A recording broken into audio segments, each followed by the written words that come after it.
The first set of measurements is to determine the beam quality of the electron beam. As with photons, the determination of beam quality is a separate set of measurements from the determination of absorbed dose, that is, the output calibration. The procedure is to determine I50, the depth at which the ionization drops to 50% of its maximum value in a constant SSD configuration.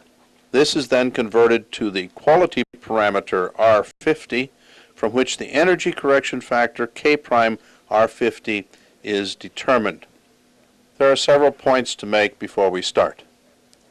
The field size must be large enough to assure full lateral scatter.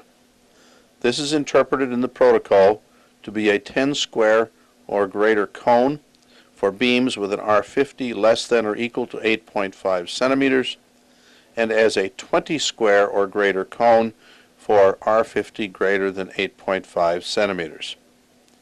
Point 2, the SSD can be anywhere from 90 to 110 centimeters. And thirdly, for a cylindrical chamber, you need to incorporate the shift. For electrons, this is 0.5 times R-cav. For parallel plate chambers, there is no shift. In the workbook that you have are data searching for Imax and for I50. So, let us stop at this point and determine I50, from which we can calculate R50 and then look up K' R50.